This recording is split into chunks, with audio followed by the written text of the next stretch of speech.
வாழ்க வையகம், வாழ்க வையகம், வாழ்க வளமுடன். வாழ்க்கை மலர்கள். செப்டம்பர் 9. ஞான நெறி. உயிராற்றல், கள வழிபாடு அனைத்தும் மனதை ஒருமை நிலைக்கு கொண்டு வரவும் உயர்த்தவும், வாழ்வில் ஒற்றுமை, ஒழுக்கம், ஈகை, அன்பு இவற்றை வளர்க்கவும் பொதுமக்களுக்கு ஏற்ற உடற்பயிற்சி முறையே ஆகும்.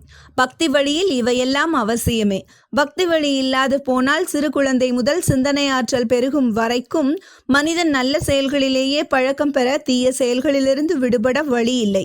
ஆயினும் பக்தி வழி மூலம் மக்களை சிலர் ஏமாற்றுவதும் அவர்களிடமிருந்து பொருள் சுரண்டுவதும் பெருகிவிட்டதால் இக்காலத்தில் பக்தி வழி பரிகாசத்திற்குட்பட்டு விட்டது. உண்மையில் பக்தி வழி மூலம் பண்பட்டு ஞான வழிக்கு வருவதுதான் பாதுகாப்பானது. ஏனென்றால் கற்பனைகளாலும் சடங்குகளாலும் தீமை செய்யாதிருக்கவும் நன்மையே செய்யவும் பக்தி வழி உதவியாக இருக்கிறது. வயது உயரும் போது, அறிவு உயரும் போது உண்மை விளக்கம் மனிதன் பெறுகிறான்.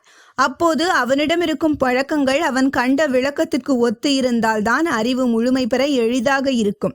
விளக்கம் ஒரு விதமாகவும் பழக்கம் வேறு விதமாகவும் இருந்தால் வாழ்வு பொருத்தமாக அமையாது. மேலும் தீய பழக்கங்கள் இருந்தால் அவற்றை மாற்றிக்கொள்வது கடினம். தீய பழக்கங்களின் விளைவாக உடலின் நோய்கள், மனதில் கலங்கம் இவை ஏற்பட்டிருக்கும். இவை அறிவை முழுமை நிலைக்கு உயர விடாமல் தடுக்கும். எனவே பக்தி வழி அறிவின் துவக்க நிலையில் எவ்வளவு அவசியம் என்பது தெளிவாகின்றது. விஞ்ஞான அறிவு வளர்ச்சி பெற்றுள்ள இக்காலத்தில் ஞான வழி மனிதனுக்கு இன்றியமையாததாகும். சிந்தனை ஆற்றல் பெற்ற அனைவரும் ஞான வழியில் பயின்று தேறி விளங்கி வாழ்வதுதான் பொருத்தமானது. அருள் தந்தை வேதாத்ரி மகரிஷி.